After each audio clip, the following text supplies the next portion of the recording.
और आज की कथा है भगवान राम और केवट की। केवट और राम संवाद इस तरह से मशहूर है सारी दुनिया में ये कथा। और कथा बहुत सिंपल सी है, बहुत सादी, बहुत सरल कथा है। कथा मात्र इतनी है कि भगवान श्री राम का वनवास शुरू होता है। माता सीता उनके साथ हैं, श्री लक्ष्मण उनके साथ हैं और ऑफ कोर्स भगवान राम को वनगमन के लिए आगे सुंदर वन में जाना है और वो ये अयोध्या से चित्रकूट की तरफ जा रहे हैं। निषाद राजगुह जो भीलों के निषाद भील उस जंगल में उनके जो नेता हैं वो भगवान राम को गंगा तक आने का रास्ता दिखाते हैं। बड़ी मुश्किल से भगवान श्री राम ने जो उनके मंत्री होते सुमंत्र उनको वापस भेजा है अपने पिताजी के पास, क्योंकि उनके पिताजी ने सुमंत्र जी को आज्ञा दी थी कि भाई भगवान श्री राम लक्ष्मण और सीता जा रहे हैं वनवास, तो तुम सारे साधनों के साथ उनको वहाँ पे भेजा था, घोड़े ये वो सारी सुविधा जो एक राजकुमार के लिए होनी चाहिए। मगर भगवान श्री राम उनके लिए अपने पिता के वचन अनमोल है और पिता की आज्ञा पालन करना ही उनका धर्म है। और उस वजह से उन्होंने सुमंत्र को बड़ी मुश्किल से मना के भेजा है। वनवास आने से पहले भगवान श्री राम ने सीता जी को भी मना किया और लक्ष्मण को भी मना किया, मगर दोनों उनके साथ आए। और तो घटना यहाँ पे है कि बरबस राम सुमंत्र पठाए, सुरसरी तीर वाप तब आए। तो सुरसरी बड़ा शब्द गंगा, माता गंगा के लिए इस शब्द इस्तेमाल हुआ। सुर और सरी, सरी का मतलब है सरिता, और नदी के बहुत पर्यायवाची भाषा के प्रकांड पंडित बाबा श्री तुलसीदास इस तरह का छंद, दोहा, भाषा, पर्यायवाची जो उन्होंने प्रयोग किए हैं, मेरे तो गूस बम्प हो जाते हैं जब मैं पढ़ता हूँ। तो खैर सुमंत्र को पीछे तरह पटा के किसी तरह निषाद राज के साथ निषाद राजगुह भगवान श्री राम, श्री लक्ष्मण और माता सीता गंगा तट पे आती हैं और केवट वहाँ नाव लेके खड़ा होता है। इसके नेपथ्य में कई जगह ये भी कहानी है कि केवट को पहले पता होता है, वो जाके सब जगह देख लेता है कि भगवान श्री राम को सुबह कल गंगा पार करनी है और वो अपने साथियों से, अपने साथी नाविकों से, मल्लाहों से ये एक तरह से मिलकर योजना बना लेता है कि भाई कोई अपनी नाव लेकर मत आना और सिर्फ मैं अपनी नाव लेकर जाऊंगा। और इस तरह से हम कोई अवसर मिलेगा कि सबको भवसागर पार कराने वाले को मैं गंगा पार कराऊंगा। तो ये केवट का स्वार्थ है, ये केवट का लालच है और उस लालच के तहत, और ये एक भक्त का लालच है, ये एक अपने आराध्य के प्रति, अपने ईश्वर के प्रति एक भक्त का लालच है। और उस लालच के तहत केवट अकेले नाव लेकर बीच में गंगा में, और वो भी किनारे पे नहीं है, वो बीचों बीच गंगा में। और मांगी नाव न केवट वाना और कहीं तुम्हार मरम में जाना। तो जिनका मर्म ब्रह्मा विष्णु महेश नहीं समझते हैं, उनका मर्म केवट बोलता है कि मैं आपका मर्म समझता हूँ। भगवान राम ने उनसे नाव मांगते हैं और देखिए कितनी विनम्रता है, ईश्वर होकर भी और मनुष्य रूप में भी एक राजकुमार होकर भविष्य के अयोध्या के राजा भगवान श्री राम केवट से नाव मांगते हैं, उसको आदेश नहीं करते हैं, उससे विनय करते हैं कि मांगी नाव न केवट वाना और कहाँ ही तुम्हार मरम में जाना।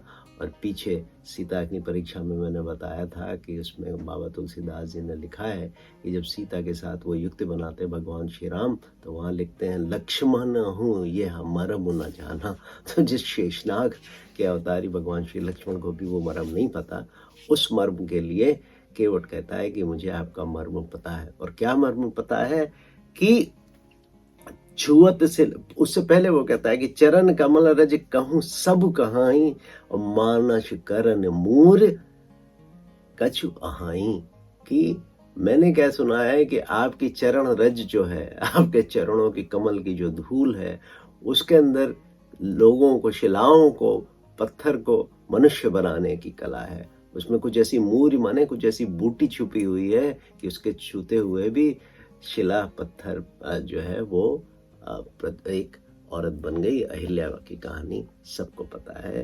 तो छुअत सिला भई नार सुहाई, पावन तेन काठ कठनाई और तरने मुन धरनी होई जाई, बाट परई मोई ना ओढ़ाई। तो मुझे पता है कि जिसके छूते ही हुए एक शिला सुंदर स्त्री में परिवर्तित हो गई, और वो तो पत्थर था, वो तो शिला थी। मेरी नाव तो काठ की है, लकड़ी की है, इसको कितनी देर लगेगी? जब पत्थर आपके चरणों की रज से मनुष्य में परिवर्तित हो जाता है, एक स्त्री में परिवर्तित हो गया, तो फिर इस लकड़ी का तो क्या ही कहना। और आगे बोलता है कि यही प्रतिपालऊं सब परिवारू, नहीं जानऊं कछु अवरु कबारू। कबारू शब्द पे आप ध्यान रखिएगा। जो प्रभु पार अवसिगा चाहूं, मोहि पद पदम पखारन कहाऊं। ये बहुत खूबसूरत लाइन है कि उसने बोला है कि मेरे पास मेरे परिवार का पालन पोषण करने के लिए खाली यही एक नाव है। कबाड़ी वाला हम सुनते थे, ये कबारू शब्द है यहाँ पे इस्तेमाल, कि नहीं जाना हूं कछु और कबारू, की और कोई कार्य तो मुझे पता ही नहीं है, सिर्फ नाव ही खेना मैं जानता हूँ। यहाँ पे जैसा मैंने पहले बताया था कि ऊंच नीच का भेद नहीं है। ऊंच नीच का भेद सिर्फ हमारे दिमाग में होता है। वो एक चीज़ है, मगर हर काल हर युग में आप क्या कार्य करते हैं और दुर्भाग्य से आप कितना कमाते हैं, ये बहुत कुछ नियत करता है। और आपकी सामाजिक प्रतिष्ठा क्या है, ऑफ कोर्स उसके अनुसार, आपके कार्य के अनुसार आपका ऊपर और नीचे। तो केवट और राम प्रसंग में भगवान श्री राम ने यही सत्यापित करने की कोशिश की, यही प्रूव करने की कोशिश की है कि ईश्वर की निगाह में छोटा बड़ा कोई नहीं है। ईश्वर है सिर्फ प्रेम के भूखे। अगर आप उनको प्रेम देते हैं तो ईश्वर आपको बदले में सिर्फ और सिर्फ अपनी प्रेम प्रदान करेंगे, अपनी भक्ति प्रदान करेंगे और आपका कल्याण करेंगे। तो वो ये बोलता है कि अगर आज आप पार जाना चाहते हैं, जो प्रभु पार अवसिगा चाहूं, तो क्या मोहि पद पदम पखारन कहूं। तो मुझे आज अपने पद पदम माने अपने ये कमल रूपी पैरों को इनके पखारने दें, पानी से धोने दें। और बहुत सुंदर छंद लिखा है तुलसीदास जी ने कि पद कमल धोई चढ़ाई नाव, नाथ उतराई चाहो, कि उतराई भी नहीं चाहिए, बस आपके पैर धो के आपको उस पार कर दूंगा। और मोहि राम रावर जान दशरथ सपत सच साची कहो, कि और मुझे आपके पिताजी की शपथ है कि मैं आपकी उनकी कसम खा के कहता हूँ कि इसके अलावा और कुछ नहीं चाहिए। बर तीर माराऊं लखन पे, जब लग न पाऊं पखारियां, और तब लग न तुलसीदास नाथ कृपाल पार उतारियों। और लक्ष्मण जी मुझे पता है बहुत क्रोधित हो रहे हैं, क्योंकि लक्ष्मण जी भगवान राम से कहते हैं कि क्या है, आपके जितने भक्त हैं सब आपसे जिद पकड़ लेते हैं, कोई आपका कहना ही नहीं मानता। तो भगवान श्री राम बोलते हैं, हाँ ये तो तुम खुद इस बात के साक्षी हो, तुमको मना किया, तुम भी आए वनवास में साथ, सीता को मना किया, सीता और सुमंत्र वापस नहीं जा रहे थे, और अब ये केवट महाराज आए हैं। तो मेरे भक्त मेरी बात नहीं मानते, ये बात तुम सत्य कह रहे हो। बट वो तो लक्ष्मण जी बहुत क्रोधित हो रहे हैं, लक्ष्मण जी का क्रोधित स्वभाव है, तो वो क्रोध जल्दी करते हैं और उनको देर हो रही है, उस पार जाना है, तो वो बोलते हैं भाई जल्दी कर। वो जल्दी कर नहीं रहा, और केवट को पता है, तो केवट खुद बोलता है कि बर तीर मारूं लखन पे, यानी भगवान श्री लक्ष्मण अगर मुझे तीर से मार भी दें तो भी मैं जब तक पैर नहीं पखार लेता, जब तक आपके पैर नहीं धो लेता, तब तक मैं आपको उस पार नहीं ले जाऊंगा। और यह बात तुलसीदास जी कहते हैं। तो सुन केवट के बैन प्रेम लपेटे, अटपटे भी से करुणा नयन चितय, जानकी लखन तन। केवट के ऐसे अटपटे वचन सुनकर भगवान श्री राम माता जानकी और लक्ष्मण की तरफ देखते हैं, और जब वो इस तरह की जद बांध लेता है, पकड़ लेता है, तो कृपा सिंधु बोले मुस्काई, सोई करूं जहीं तो नाव न जाई, कि हे केवट कि तू वही कर भाई जिससे तेरी नाव न उड़ जाए, नाव न चली जाए। तो बेग आन जल पाए पखारू, और होत विलंब उतार ही पारू। और क्या करें कि अब जल्दी जाकर पानी ले आ, और ताकि मेरे को पार उतरने में कोई देर ना हो।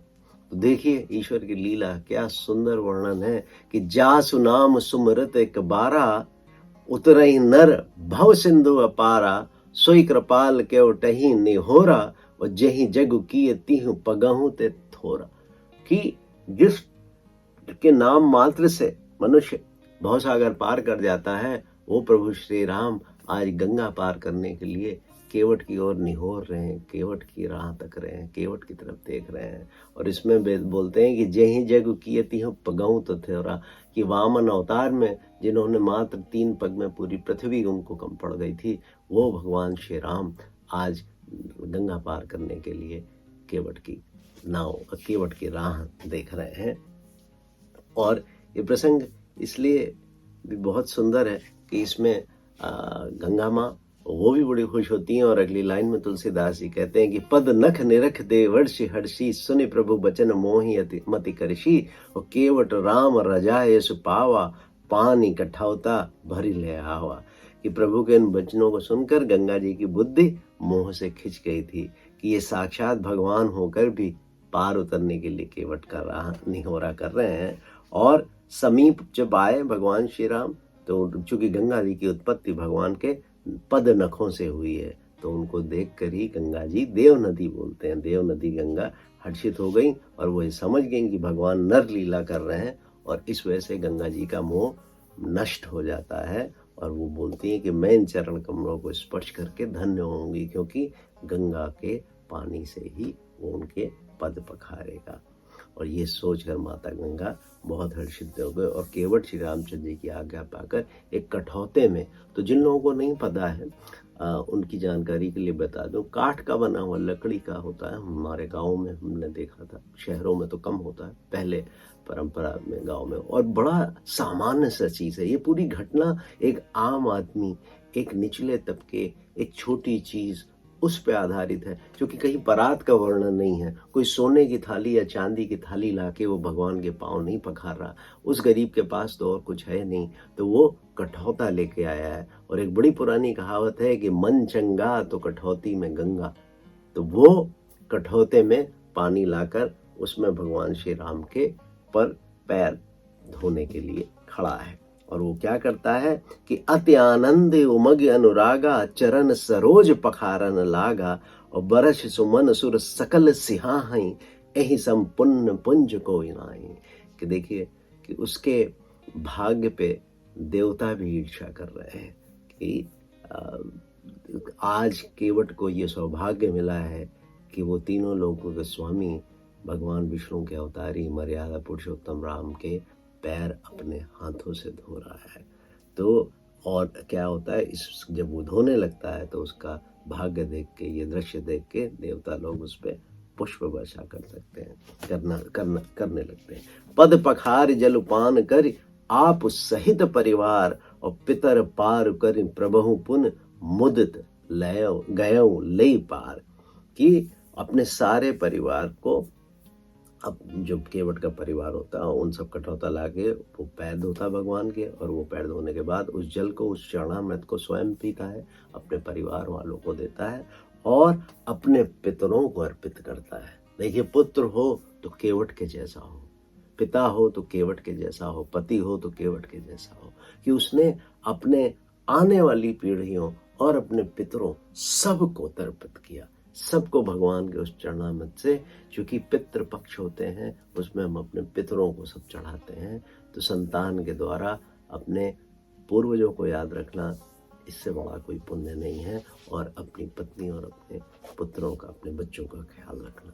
तो उसने एक बार में ये लोग और वो लोग, सारे लोग अपने अच्छे कर लिए, पुण्य कमा लिए, अपने लिए, अपने आज के परिवार के लिए, अपने पितरों के लिए और अपने आने वाली पीढ़ियों के लिए। और उसके बाद क्या होता है कि उतरी ढाल भय सुरसरी रेता, सीय राम गुण लखन समेता, केवट उतरी दंडवत कीन्हा, प्रभु सकुच एहि नहीं कछु दीना। अब भगवान श्री राम नितांत वो पार हो जाते हैं, मगर वो तो वनवास में आए, तो उनके पास तो कोई मुद्रा है नहीं, उनके पास कुछ पैसे हैं नहीं, तो केवट दे कैसे। अब केवट उस समय बड़े उनसे बोलता है नहीं साहब, हम देख लेंगे, आप रहने दो, मुझे पैसे नहीं चाहिए, क्योंकि एक तरह से तो हम दोनों स्टाफ के हैं। आप भवसागर से पार कराते हो और मैं यहाँ गंगा पार कराता हूँ, तो अभी आपका टाइम है, मैं आपको पार करा दे रहा हूँ, जब मेरा टाइम आए तो आप मुझे पार करा देना। तो अंडरस्टैंडिंग ये है। बट आगे बहुत सुंदर एक छंद आता है और उस छंद में माता सीता की महानता दाम्पत्य जीवन कैसा होना चाहिए, एक स्त्री पुरुष का संबंध कैसा होना चाहिए, एक पति पत्नी का आपस में कैसा संबंध होना चाहिए, इस पे इतनी सुंदर लाइन लिखी है। आप एक एक शब्द पे ध्यान दिया दीजिएगा। उसमें बोलते हैं कि पिय हिय की सिय जाना निहारी, पिय पति, ही उनके दिल की बात, तो पिय हिय की सिय जाना निहारी, और मन मणि मणि मुदरी मन मुदित उतारी। देखिए इतनी खूबसूरत बात है कि माता सीता के पास कुछ नहीं है, एक मणि से, एक उनके पास अंगूठी है जो मणियों से जड़ित है, और वो अपने पति के मन के बात जान गई हैं। वो भगवान श्री राम के मन का अंतर्द्वंद समझ गई हैं कि आज इनके पास देने के लिए कुछ नहीं है। और जब पति पत्नी दाम्पत्य सूत्र में बंधते हैं सनातन धर्म के अनुसार, हिंदू धर्म के अनुसार, तो तेरा मेरा का भेद नहीं होता है। जो पति का है वो पत्नी का है, जो पत्नी का है वही पति का है, और वो सब एक साथ होता है। तो बहुत सुंदर ये दृष्टांत है कि पिय हिय की सिय जान निहारी, और मणि मुदरी मन मुदित उतारी, और कहूं कृपाल ले उतराई, केवट चरण गहे अकुलाई। जब वो ऐसा कर देती हैं, आज के ज़माने की अगर स्त्री हो, या आज के, मैं किसी व्यक्ति विशेष और वर्ग विशेष की बात नहीं कर रहा हूँ, मगर अभी यही हो गया, तेरा मेरा, तेरा अकाउंट मेरा अकाउंट, तेरा बैंक मेरा बैंक, तेरी चीज़ मेरी चीज़। तो आज के संदर्भ में तो आप ये बात सोच भी नहीं सकते हैं कि ये पॉसिबल होगा। और इसीलिए आज संबंधों में इतना तनाव है, आज इतना संघर्ष है जीवन में, सामान्य बातों में हम एक दूसरे का साथ नहीं देते हैं। दाम्पत्य सुख यही है कि जब पति और पत्नी एक दूसरे की पीड़ा, एक दूसरे की तकलीफ समझ के, एक दूसरे का हाथ पकड़ के जीवन के इस पथ पर आगे बढ़े। तो नाथ आज मैं काहा न पावा, मिटे दोष दुख दारिद दावा, बहुत काल में कीन मजूरी, आज दीन बिध बनी भली भूरी। कि वो बहुत, जब कर उनसे उतराई के लिए बात करते हैं तो केवट जो है उनके चरण पकड़ लेता है और बोलता है कि नहीं, मैं ऐसा नहीं कर सकता। उसने बोला, नाथ आज मैंने क्या नहीं पाया, मिटे दोष दुख दारिद्र दावा, सारे मेरे दुख दोष दरिद्र आज बुझ गई है, और बहुत काल में कीन मजूरी, बड़े दिनों से मैं ये मजदूरी करता आ रहा हूँ, बट आज विधाता ने, आज विधि ने मुझे ठीक से उस मजदूरी का रिवॉर्ड दिया है। अब कछु नाथ न चाहिए मोरे, दीन दयाल अनुग्रह तोरे। कि हे प्रभु, हे श्री राम, आज मुझे कुछ भी नहीं चाहिए, बस आज तो आपसे यही निवेदन है कि फिरती बार मोहि जो देवा, सो प्रसाद मैं सिर धरि लेवा। आप जब वापस आएंगे अपना वनवास पूरा करके, तो जो आप मुझे देंगे मैं उसको खुशी खुशी रखूंगा। और बहुत कीन प्रभु लखन सिय, नहीं कछु केवट लेई, और विदा कीन करुणा तयतन, भगत बिमल बरु देई। और मैं तो चाहता हूँ कि सबका भाग्य केवट के जैसे हो।